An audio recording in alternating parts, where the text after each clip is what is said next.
melihat ini adalah permasalahan dari sisi satu komunikasi kebijakan, yang kedua adalah dari sisi bahwa kurangnya waktu untuk melakukan sosialisasi terhadap suatu kebijakan baru. Nah, akibatnya ini menimbulkan polemik-polemik di masyarakat. Jadi, masyarakat pasti yang dilihat itu pertama kali adalah yang akan terasa dampak negatifnya. Jadi sisi negatifnya dulu ya. Jadi kalau misalkan dilihat ada sisi negatif dari sisi positif suatu kebijakan, pasti yang dilihat itu tentu adalah yang implikasi negatif yang mungkin terjadi. Jadi itu yang memang, saya melihat bahwa akarnya itu adalah karena kebijakan kita kurang terkoordinasi dan komunikasi kebijakannya yang dilakukan itu kurang terintegrasi. Jadi antara kebijakan pemulihan ekonomi disandingkan langsung dengan kebijakan rencana reformasi perpajakan. Nah, sebenarnya reformasi perpajakan ini adalah PR kita yang memang dalam jangka panjang untuk menaikkan tax ratio kita, mengamankan APBN kita yang memang harus selalu sehat. Nah, tapi ini sequencing-nya memang sepertinya bersamaan gitu. Jadi kita masih belum terlalu pulih lagi dalam proses pemulihan ekonomi, makanya ada PPNBM. Nah, terus kemudian rencana ke depan sebenarnya akan mulai diterapkan di 2022 adalah untuk mulai memperbaiki struktur perpajakan kita.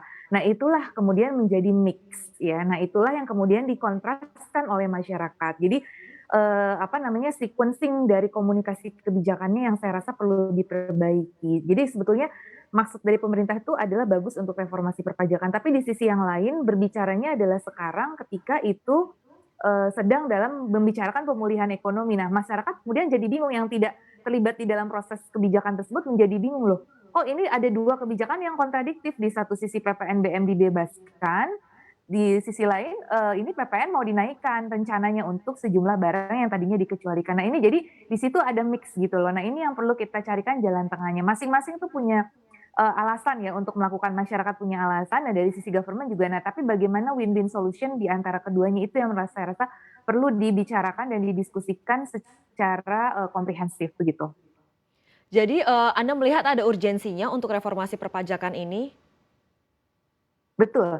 Jadi ini masalah timing juga. Artinya gini, reformasi perpajakan itu sebenarnya PR yang sudah lama tapi banyak yang tertunda begitu. Nah, yang sangat disayangkan adalah kenapa reformasi ini terutama tidak didorong ketika kita ekonomi lagi bagus. Nah, ketika lagi bagus kita kurang dorong gitu loh. Nah, ini ketika kita sudah kepepet dalam arti ya, memang mungkin karakteristik tuh biasanya mungkin kita kalau lagi kepepet biasa agak, lebih cepat gitu, lebih terakselerasi. Nah, jadi istilahnya ini ada suatu tekanan yang menyebabkan kan kita memang harus menyelamatkan pajak kita karena shortfall kita semakin lama semakin besar apalagi dalam pandemi ini gitu. Nah, seandainya reformasi itu dilakukan ketika ekonomi kita sedang bagus, itu tidak akan menimbulkan polemik sebesar ini. Nah, ini masalahnya adalah reformasi ini diumumkan ketika ekonomi belum pulih, istilahnya kita, masih belum sembuh nih dari shock, sakit gitu misalkan. Nah, terus kita dengar berita yang kurang baik kan otomatis respon masyarakatnya kan. Nah, ketika kita lagi sehat, lagi baik, lagi dalam kondisi yang fit, dapat berita yang negatif, mungkin